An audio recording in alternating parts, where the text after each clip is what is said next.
Hey guys, and welcome back to another video. And I thought I would start off the AFL Fantasy collaboration series with going for the big dog in the Skodfather. So welcome on to the channel, the Skod.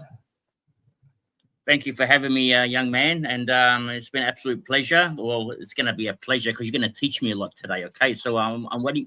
I'm waiting to learn because, as you know, I only play SuperCoach, and I do play a bit of BBL, which I'm not that good at either. But I'm more of a SuperCoach player, and when every time I try to play fantasy, okay, I've only set up a team at the start of the year. By round 2, I give up because I'm probably ranked 50,000 or something. So it's just not worth it. So you're going to teach me today, okay? Well, you're going to teach me. I'm going to act like the dummy, okay, which I am, okay? So I'm going to act like a dummy, and you're going to teach me how to play fantasy because we're going to teach the audience as well, okay? Because we're going to convert super coach players to get a chance to win this car because we don't want to give this car always to the fantasy people, okay? The super coach people deserve to win a car as well. Just calm it down. So yes, let's get into this. So I think Fantasy Supercoach, there's a lot of interlining, as in a lot of players that will feature on both. And I think the first one that is pretty much the most obvious player in the defender line is Harry Sheasel. I don't know what your thoughts are on in terms of him in Skodfather, but I think with all of the chaos that we've seen in the last 48 hours with the Cyclone, and we don't even know the restructuring of games. I think Harry Sheasel having a guy that's going to be top 6 is a must. Yeah, what I want to know, all right, because the structure is a bit different to Supercoach. Now, in fantasy, are we looking for someone that's cheap and it's going to go up in price, or are we looking for a gun primo that's already we know is a jet and we're set and forget like Sheasel? So, what kind of player are we actually looking for?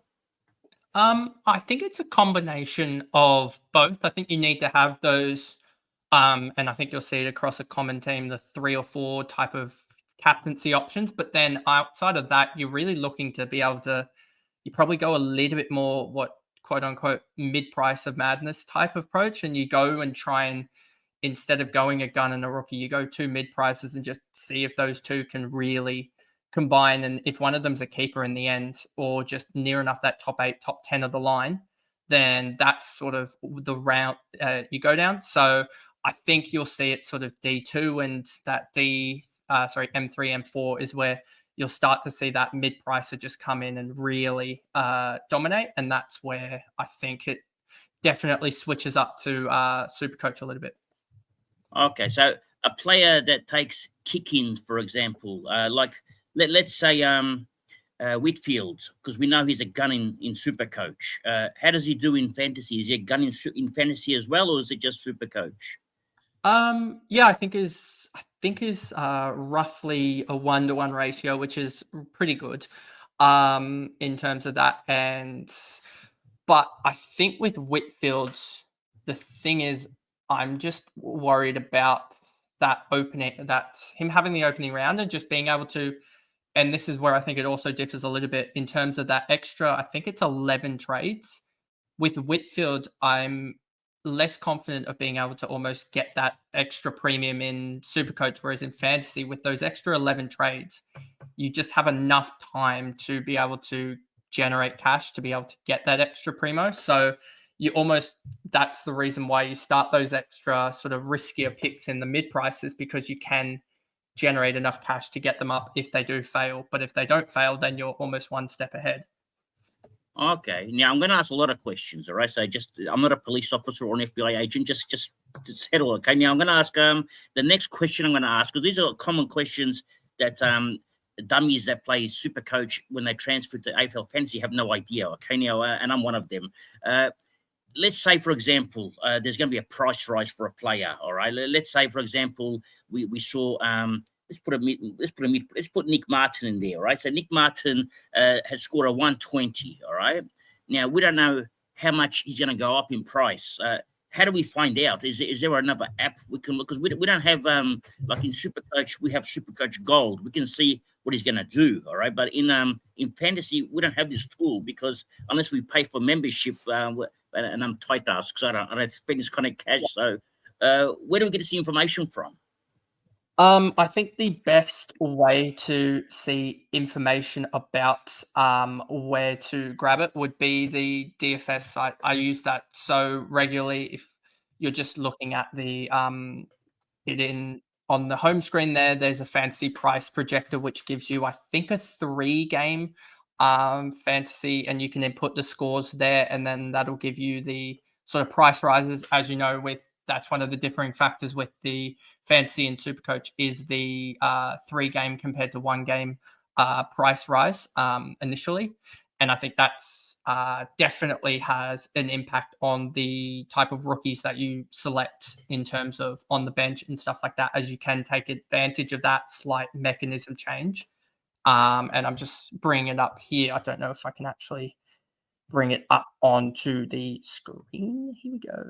Let's see if I can bring this up for you. And not there. Stop sharing for a second to then change it. And here we go. So there is the price changes. Let's just bring in, for example, an Errol Goulden, and then we'll just say he goes sort of 120, even though he's injured. You can see here that he goes up 10K in the first week, 16, and then 19K again. And I'm pretty sure this is a rolling one, so you can do it over time. But this just is a very good tool to show you how players will be, especially early on with players on different buy rounds, how they'll be sort of offset in terms of prices and how it can jump very, very quickly. Okay, well, that's pretty good. Now, the next question is not fantasy related, but just a question. How many subs do we have right now underneath? I can't see because it's not in front of me. Do you know how many subs you have right now? I think it's teetering around the 860 marker or so. Okay, because we need this to get to 1,000 before Friday. All right. Now, if it doesn't get to 1,000 before Friday, there'll be no Abs Magic team reveal. Okay, so we're just going to mention this now.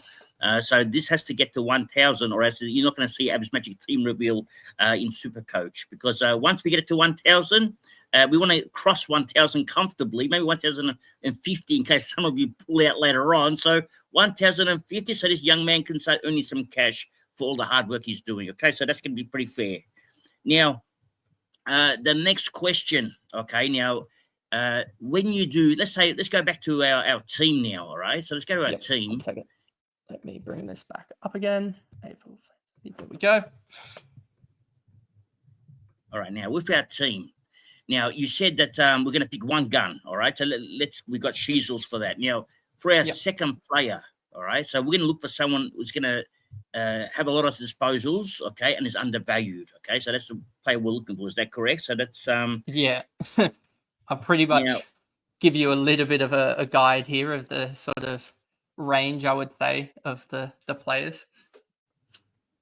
Okay, so that range there, yeah. Who's undervalued there? Now, is Houston maybe not? Because I don't understand these prices, because they look very different to the SuperCoach prices, right? Because at SuperCoach, which we pay a lot less than this, so this is quite expensive. So it's very hard to put it.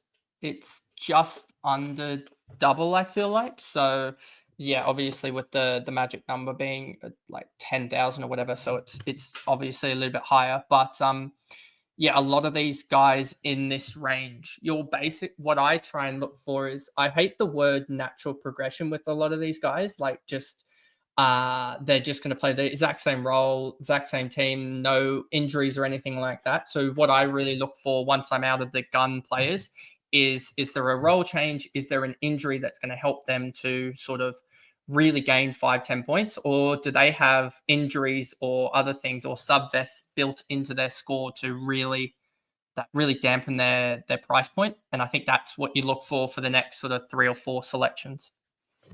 Okay, so with that in mind, all right, now I think I'm going down on my list here now. McCurch is out because he had a lot of kick-ins last year, so we're going to assume he's not going to have those this year, right? So he's out.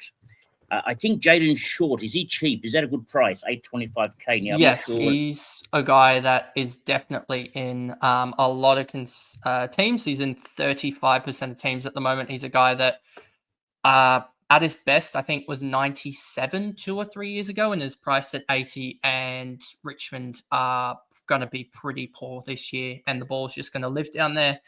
And he got 74.5 when in that trial game against the Collingwood. So I expect him to be somewhere in and around that 95 marker or so, which any upside at his price is pretty good. Okay, let's lock him in then. Let's lock in this young man. Now, Matt Roberts, I think he had a slow start to last year. So then he had a big ending. Well, I'm not sure how it was in fantasy, but he gets a lot of disposals. So yeah, he was really good in the back end. Yeah. Is he a good option for fantasy? So currently priced at 76, and if my memory is correct, I believe without the vests it was an 88, and without the vests and the 2 games he played on the wing, it was a 93. And if you look at, I think what the Errol Gulden injury might actually help him out is that might push Lloyd and Florent both up onto that wing role. And suddenly he's battling it out with Wicks and Patton, who are more lockdown defenders for those extra possessions. And I think that's where he could be a 95 guy, I think, quite realistically here. So I think he's a very good lock. Obviously, you get the round 0 look, and if he goes 70, 65, that's when you just go, maybe we can just wait a little bit longer for him. But I think with Goulden out, it should help him be one of the better distributors. Now, we must mention to some of our new viewers who haven't actually seen your channel yet that you're actually a Sydney Swans mad supporter. So you follow them crazy. So if anyone knows anything about Sydney, it's you. So we'll take your word for this on Roberts, and we'll back him in now. Yep. I will just make this a little bit easier by getting the price into the right range so that you can actually see the team. All right. Now, is there anyone else that you like now? You can add a couple there. Now. I think the one guy, and I think these 3 are very, very ultra common. The last guy, and I think it's the same on SuperCoach as well, is Perryman, and that role change he's going to get at Collingwood. He went over to Collingwood for midfield time, and he looks like a guy that could go 95 or so again in that role. He's going to be in the top 3 CBAs, I would expect. What do you reckon, Scott Father? I think he's locked in, even top 2. I think he's got it. So I'm not sure on how many disposals he's going to get, but there's going to be, like you said, the lockdown, the CDM they call it in soccer. So I'd say he'd do well, and better than what he's averaged previously. So he should do okay. And are you going rookies the rest, or this is where the real discussion happens? And one thing I'll help you out just slightly is by showing you the team selected by the ownership percentages, I guess you would say. And then if we keep on creeping down the ownership, you'll see Fraser's at 11%. He's a guy that I've sort of looked at and gone, I don't know what the dynamic with Dale is. That's a big concern. Then you go down further into the 500Ks. And this is where Kitty Coleman would have been absolutely perfect, would have solved so many problems. But of course, he's out. DeConing at 12%, people don't know about his role. So it's kind of at a point where you're just like, I don't know what to do with this one spot, because you usually want a rookie at D6 and then the 2 sort of rookies D7, I just listened to Scott's presser. I virtually listened to all of it, 30 minutes of it. And he was saying that SDK is going to play ruck virtually, and even if he's not doing well, they're going to persist with him at ruck. So I'd say he's got that ruck role locked in. Now, I don't know how many points he's going to score, because he doesn't win many hit-outs, but he does get possessions. So maybe he's good for maybe 15 or 20 possessions a game, maybe. Yeah, I think if hearing that would be very, very positive, and that would probably sway me to pick DeConing, because I think he's priced at 55, and I think in his 5 games that he played 40% ruck time, I believe it was an 85 he scored, and 30 points upside is just way too much to ignore. So if he's going to get that role, if Scott's backing him in, even through thick and thin, then I would be definitely selecting DeConing at D5. Okay, so do we leave the rest behind later on for the rookies, or do we count? What do you want to do? Let's finish off the rookies, yeah? So we'll just go. Let's just go through the rookies, which it's Zach Reed. It's going to be similar to the SuperCoach rookies that we have. And then, I think I've always had Alan in until like the last couple of days, and I think we might be getting a St Kilda winger by the name of Liam O'Connell. And honestly, this is just whoever plays at this point, whoever's selected and isn't sub, because there's just such a there's just no rookies in the defender line this year. So I think these Reed and Leak are pretty much locked in. I'd expect them to play at least 2 or 3 games. And this last D8 spot is just if you get a winger or something like that that can play, because cash gen is important over a red dot. But that's sort of, I think this is a very common 6 or 7 out of 8 players in the defender line for most teams. Okay, now I also must mention to the viewers that you and I had a chat privately probably about a month ago. And you were mentioning, we were talking about the back line for SuperCoach, and you're the one who mentioned to me Perryman looks good, okay? And I said, yeah, let's dig in and find out about Perryman. And he was, I think, at the time maybe 2% owned. So we pretty much jumped on Perryman very early between our conversation we had back then. So it was a good pickup, and yeah, everyone's got him, so it doesn't matter now. But that was a good pickup with the Perryman pick. To be honest, I'd rather everyone own the same guys in the back line, so that if we all go down, we go down together at this point, because it's just so bad in the back line, I think, across both platforms. So if Perryman and Roberts stink it up in round 0, there's going to be a lot of confusion between all content creators and players, to be honest. Especially Roberts, because everyone's jumped on Roberts, especially the content creators. A lot of them are on Roberts, so that's going to be very interesting. Yep. Anyway, the midfield. This is where I think and one of the most annoying things is you can't go midfield only to try and select this. But one of the most annoying things about the midfield is just how different I think content creators can be with how they structure up the midfield. I've seen teams and go 3 or so 1 million plus players, and then have a sort of mid-price, even down at like a Gus Sheldrick at M7, whereas some people are happy to run like the 2 rookies and then the 400k guy at M6. So I'm going to leave this one mostly up to you a little bit in terms of the structure to a little bit of what you want here in terms of the players, but I will guide you a little bit in terms of who's actually fit and available at this point at the top end.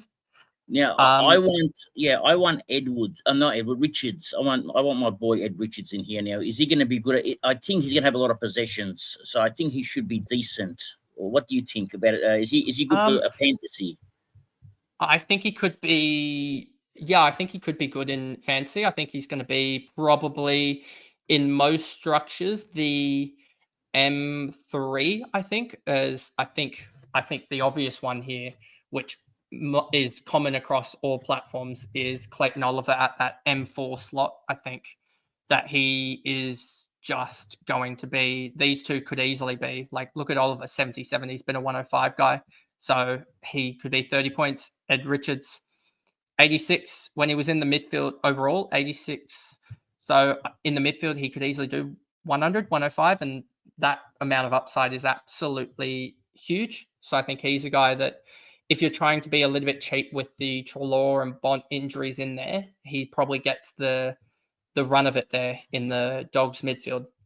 Now, how did you do that? How did you put him in M3 when we can't do that in SuperCoach? How did you jump M1 and 2 and straight to M3? That's one of the good things about that is you can just hold on click on the player and then drag them across between the slots there, and that it does make it a little bit easier when you're trying to sort of get I guess when you're just selecting players and just going through and you've got some rookies at like M1 and M2 and you just want them like already on the bench just to see. And I think that's a really good thing from fantasy's perspective, to be able to move them whilst creating your team. Now, I like Adam Chera. I think there's a lot of upside in Adam Chera, and I'd say he'd be good for fantasy as well. So maybe we lock him in. I like that. He's a Port Adelaide. The Port Adelaide boy. Is he going to be okay? Because I'm not sure. I'm not in SuperCoach. He's a bargain. Okay, now I'm not sure if he's a bargain in fantasy. I'm not sure if to say. We're talking about Rosie here. So Is he cheap in fantasy compared to SuperCoach, or is it different? No, he definitely is cheap in fantasy as well. I'm just trying to bring up his other averages here, and I think he's a guy, I want to say, at the peak of last year or the start of last year. I think he went 112 through the first 5 games, and obviously you can see there he's priced at 97. 112 would be the top midfielder, M1 for the overall. And I think he did 105 in 2023. So he's still, that's 8 points or so, like 5 to 8 points of upside there. He could be a top 10 guy.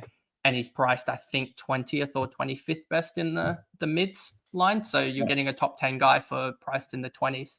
So we've got a good deal coming up with Rosie. So let's lock him in. Now, who would you go? Would you go Brayshaw as I don't know fantasy wise? I know the Bont in SuperCoach is unbelievable, but when I put him in fantasy, he doesn't do that well. So who does well? Like, who would you captain in the midfield out of these expensive players?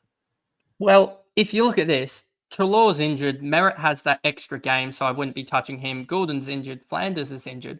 Dunkley, he's one that we'll get back to. Bontempelli's injured. Steele hasn't really been good for the last 2 years. Walsh is injury prone. Butters is injured. Heaney and Dacos all have the early eye. So you basically get down to a point where you've got probably a decision between, I would say, Sarong, Brayshaw, Dawson, and then also up in Dunkley there. So I think you have those sort of 4 or 5 guys. The one thing I really like about Dunkley and Dawson is that I call it non-disposal kings, is they have the tendency, and I think they're the only 2 that have done 10 tackles, 10 marks, and the marks and tackles are always weighted 3 and 4 respectively. It doesn't matter if they're intercepts or whatever. So those 2 guys being able to do it without the ball is a lot better than I feel like going a mass disposal guy in like a Sarong, because he's a tendency more to get shut down if his scoring wise, if he gets tagged out of a game, because the biggest way he scores is through the disposals he gets. Okay, well that's good information. I didn't know about that. So we're looking at marking as well, which I never even considered. So well, let's lock in. Who would you like? Would you like maybe Dunker's got a better draw at the start? He's playing Richmond. He's got a few easy games, so maybe yeah, he's got he's got Sydney, West Coast, Geelong, Richmond. He's got 3 or 4 really good games in a row there where you could just captain him straight up or VC him and then just captain whoever's playing Richmond. All right. Well, let's lock him now. Have we spent all our cash? Do we have any more primos available, or do we look at looking at this? I think it looks roughly good here from what I remember in terms of my team. So I think we're roughly on track in terms of spending to allow you to get the 2 primo ruck and then 3 or 4 or all the mid prices in the forward line. Okay, well, can we just jump straight to the forward line? Then we'll come back to the rookies down there. We'll see how much cash we have left. Yep. Now, in the forward line, it's going to be probably the same as SuperCoach, I'd say. Yeah. Would there be any difference to what we do in SuperCoach? Because you got the horny man is usually a lock. Yeah, the one thing I will say about the forward line in comparison to SuperCoach is I think this is one of the big areas where the impact players like Horne-Francis, Rankin, and those guys that don't rack up the ball as much, they still score in SuperCoach, whereas they don't score in fantasy as well. So even Rankin, it was an odd one for fantasy owners.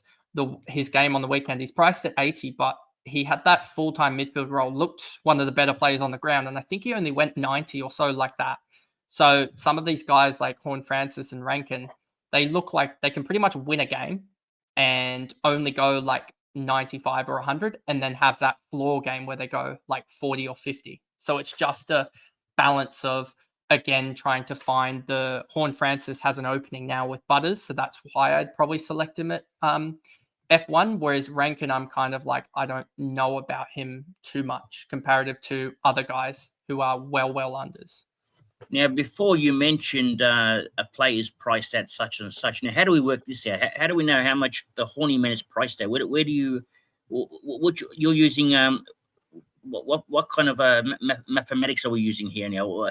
How are we working this out now? What's he priced at? Is it last year's average, obviously, but Yep. is So there some? the simple thing with AFL Fantasy is that the threshold is 10 games. If they play 10 games, then they're priced at what they scored last year. If they don't play 10 games, for each game that they do not play, they get a 3% discount. So for instance, if a guy plays 5 games and averages 100, then he'll get a 15% discount, which is 85% of his total score, and then be priced at 85. And then I believe then that works, I believe, off the two previous, so the season and then the season before that, and it takes the highest average. So the best example for this is Luke Parker, who priced at 60, averaged 66 last year, but I believe is priced about 81 or 82 because he averaged 90 with the Swans in 2023. So that's why you'll see Luke Parker's in no one's teams anyway, because he's priced at his 2023 average and not his last year average. So he kind of gets stuffed over a little bit. Mm-hmm. Okay, well then Luke Parker's out of this team now. Now, well, Caleb Daniel must surely make this team. Yeah, he's gonna have all Yeah, these I'm kick just going to wins. bring up the top percentages here and just sort of fill this out, the obvious ones here. There we go. And the good thing about, and the interesting thing about Bailey Smith is that both of us know that he butchers the ball, but in fantasy, it doesn't matter. I don't care if you kick it out of bounds on the full, as I don't think that's a free kick against. I don't care if you dispose of it inefficiently. I just want you to get it on the boot and not get holding the ball. So that's the reason why he might only average, I don't know, 85, 90 in Supercoach, but he could easily average 100 in fantasy just because he just gets the ball on the boot. Yep, we'll definitely lock him in then. Okay, now I don't have Smith in my team, but we're going to have him in our fantasy team, so maybe he can win us a card. Now, me and Smith might become friends later on. Now, is that pretty much you going for a four player forward line? Is that what we're at, or is it? Yeah. So we have what's that? 1, 2. So we got. Let me just do Cherry, the obvious one. There. So I'm just trying to figure it out. So we got 3, 4, 5, 6, 7, 8, 9, 10, 11, 12 spots left with 4.5 million, and we know that basement price rookie is 230k, and most of the highest Lawler, the highest draftee is 340k. So that gives you sort of you're spending 260, 270k on each rookie.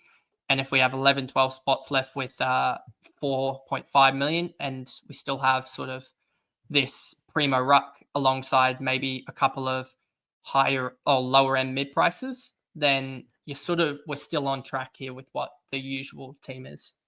And we have no flex, so it's a bit different to our super coach. We've got the flex compared in Supercoach and Fantasy is obviously Supercoach. You have the 31 players. I would say it's kind of similar. Is it included in the score? Is it best 23, and then the flex score counts, and then you can take a player off the field, or this doesn't include? No, it's still best. It's still the 22 on field, etc. I'm just trying to equate it to this utility in terms of you can have a third forward, a second ruck, etc., a third midfielder on the bench, but that score doesn't actually count like it does in Supercoach. Okay. Yep. All right. Well, I'm going to let you fill out the rest because the rest you're going to be more knowledgeable of the better rookies that suit this game. So, or whoever's available anyway. Yep. So with the midfield rookies, Ashcroft, I think almost doesn't lose value with them having that opening round game called off, postponed, because he now gets that clean run and you don't have to try and figure out and hope that a rookie can come on for him. So that's probably the top rookie. With players like Ashcroft, because he's a more expensive rookie. Okay, now how much cash are we looking at if Ashcroft averages, let's say, a 70? Is 70 realistic for what Ashcroft can average? Let me just quickly bring up what his brother did, because I would say he's probably going to go within 5 points of Will. I think Will might have had a little bit better of a rookie year in terms of role-wise compared to what Levi I'm sort of expecting. So Will in his rookie year, if this will load for a second, I want to say it was 82 or somewhere in that, Okay, around about that 80. so if he goes at 75, he's still going to make. So what's he priced at in fantasy? Is that a He 30? has a break even of, I think it's 31 or so. 31 Okay, or so so. we've got room to make some cash. All right, so that's. Yep. And So when do you? he's the Yeah, obvious one. when do you? Because I know in fantasy they start making cash straight away. Okay, we don't wait Yep. 3 rounds like we do in SuperCoach. And this is the part that confuses me because I see new rookies coming through. Okay, and I get excited because I can see a brand new rookie going to come and make some cash. Then I dump one of my rookies that are still making cash, take him out and bring in a new rookie. Now, is that the right way to play this game, or should I be waiting for this rookie to wait for his second game before I bring him in? So the first game, thinking about it, and I'm going to bring in some math here. So take Levi Ashcroft. He's priced at 31. Say he goes 70 in round one. He's probably going to have a break even of roughly 5 or so, I'd say, and be priced at he's currently 328K. He'll be priced about 360 or so, 355. And then that's once you see a first game and then they're break even 5 or in the negatives, that's when you jump on. You don't jump on initially. Obviously, with the starting squad, you have to jump on with some of these guys, but you jump on after the first or the second game when they've really got that 5 or 10 break even or below. So that's when you really want to jump on, and we tend to jump off when their break even gets, I would say, for rookies in the 40s or 50s, that's or above. That's when you sort of start to jump off. Okay. All right. Well, that makes sense. And so last year, when I tried playing this game, I was doing it all wrong then because I was jumping on straight away and not realizing what these break evens were. So yeah, Yep. you just explained it. It makes sense. Yep. So with the other midfielders, and I was kind of surprised given what was talked about in the draft class was these midfielders, and they haven't really come in and got the roles that I would say you really want out of these. So like Finn O'Sullivan is on a wing and a half back, but a wing's still going to do enough compared to this sort of half forward that Langford's got. So I'd prefer spending that extra 10, 15K to get O'Sullivan. And then another guy who I think will be an interesting guy throughout the year, as I think with the game on the weekend he didn't get to show as much, was Xavier Lindsay. I do like that behind the ball halfback can easily get those +6s, as we say, the mark and the kick after. So he could easily get 2 or 3 of those just like that, straight out of the kickouts, and just do really well. And is there anyone else that I really like in terms of You like Nevitt? on-field Is options? he good for fantasy? Yeah, Nevitt is priced, I believe, just higher in fantasy than he is in SuperCoach comparative to the other rookies around him at 431K. Oh, okay, I understand. So he's still priced, I believe it is around that 40 marker, 41, 42 marker. Him, I believe Nevitt, Sheldrick, and Nathan O'Driscoll are all priced around 40 to 42. And so, but they're third or fourth year players that are probably going to be a little bit less sub, I would think, in terms of job security. And also, they're just more hardened bodies. Like Nevitt's 22, I believe Sheldrick's 21, Nathan O'Driscoll, I think, is 20, compared to these 18-year-olds that are sort of not as bulked up. And so I think they'll be able to handle and get better roles than these rookies. But you do have to pay that extra sort of 10 points of value or 100K to get them. Okay, what about if we go some of these St Kilda rookies? Are they worth it? There was the one that plays at halfback, Hasty, or there was the Box Hill, the man that plays from Box Hill. What's his name? Boxshul. Okay. Do you think it could be a go? Maybe Box. Do we have cash for Boxshul? Is he cheap there? Yeah, Boxall is basement price because I'm trying to figure out the exact. I believe it was around Riley Bice's pick in the national draft, around pick 41 or so. In the early 40s is when all the players selected after that are basement price players. So Boxall is basement price at 230k. And I don't know too much about him. Obviously, the 14% owned because he played a good role in the preseason. So Yeah, he plays in the guts. He's really hard at it. He's actually he even gave trips. Don't argue. He's really good. I've actually got him on field in my SuperCoach team. I don't have any of these expensive ones, so I really like Boxall. So let's put him in this team. I think he's going to win us this car. Maybe he can do something. I'm going to put him here, and then the one guy that you were also didn't mention, but I was sort of hoping you would be Hugo Garcia.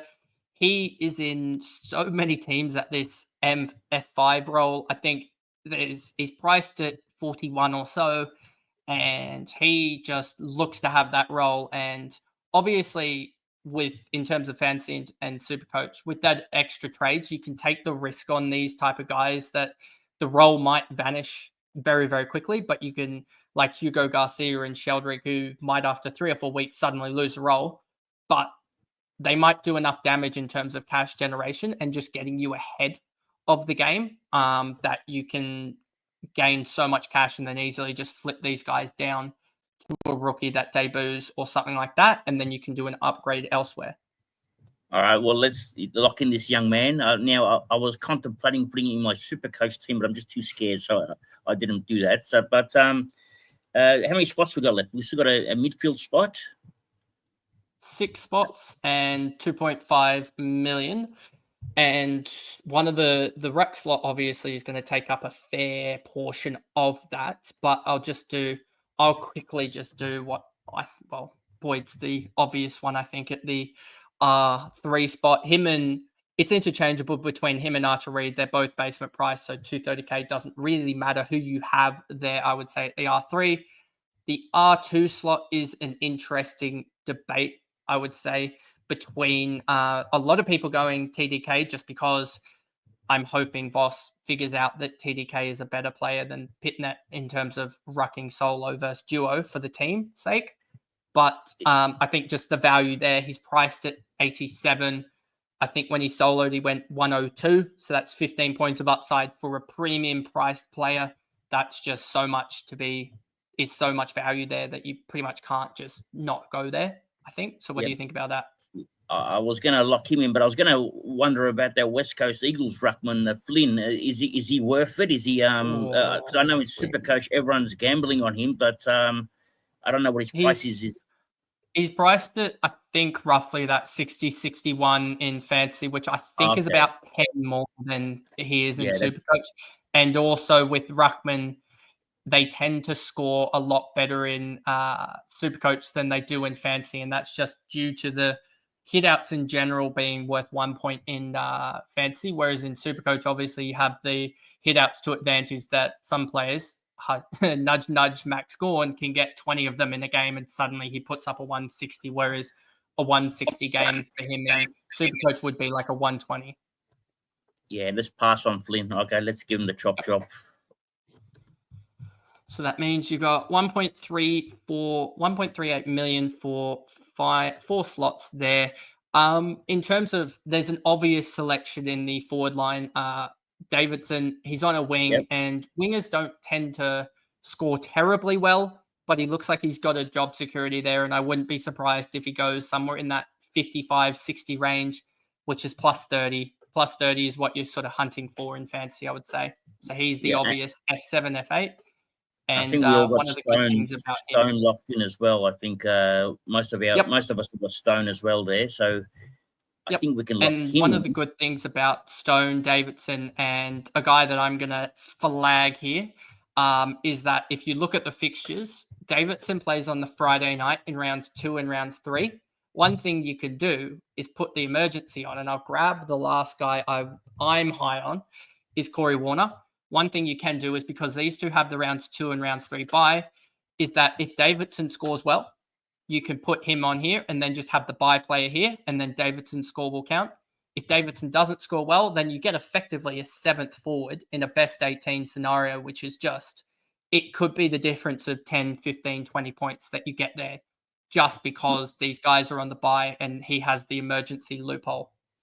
Now, you being a Sydney man, and you can maybe give us some goss now on Warner. What are we expecting from him now? Do we think that he might be a sub, or do we think maybe he's going to have a half forward or a forward pocket or a wing role? Which role do we think we're going to see from Warner? I think you're going to see a similar-ish role to the likes of Tom Papley type of that small to, or like a Braden Campbell has had in preseason, that small to medium guy. And I think he also could potentially run on the wing. So that role there priced at, what's he priced at? 23, I want to say. Priced at 23, that role is going to probably get you 50 or so points. And one thing that I was doing in my fantasy video today was looking at Warner having that extra game compared to Kako. And even though Kako's 45K more expensive than Warner, he actually catches up the cash generation because of playing that extra opening round game compared to Kako by the time that Corey Warner hits his bye in round 3. Okay, well, let's lock in this young man as well. Then, how much cash do we have? Are we rich, or are we broken? 667K, and if we go by midfielders, players that I can afford, obviously you're going to get all the. I'm just going to do it actually in terms of the 600K guys because there's. So you're probably down to the top 3 options here in terms of Holland, Peatling, and Sanders for that M6 role. I think they all are guys that I've flirted with in and out of, or in my current setup. I do like Holland because he's in that role that could easily just get bulk possessions. We've seen Newman go 140 in the back end of last year in a similar-ish role. And one thing I did like was that he got his possessions early in the game on the weekend. Peatling, with the more contested nature, he got a 70, I want to say, or a 60-odd on the weekend. But it was a very uncontested game, and we know he's a really good tackler. But I think he's one that wouldn't be as good as the other guys. And then you have Sanders here, and it's just, what value do you see in him? And he's a guy, so I'd be saying between Holland and Sanders basically for this spot. I think I read somewhere today that Treloar's going to be back by round 2 or round 3, so he's actually coming earlier than expected. So, mate, let's lock in Holland. I mean, I know in SuperCoach we know he can't kick, so in SuperCoach he'll be half decent, but I think he'll be much better in fantasy. So I think that's a good looking team. Yep. That's actually the team I'm going to start with. It's going to win me the car. So if I win the car this year, right, we'll come back We'll come back here to this video and say this is how it started. Yep. Now, to all those people, in case you missed the first part of the video and you just scroll all the way to the end of the video, okay, now we have mentioned before, we need 1,000 subscribers for this young man. If we get that 1,000 subscribers, we're going to show the Abs Magic team reveal on Friday. Okay, so you're going to have a full explanation and team reveal on Friday, but we need 1,050 subs. Okay, we want to go extra just to make sure that we have the extra there.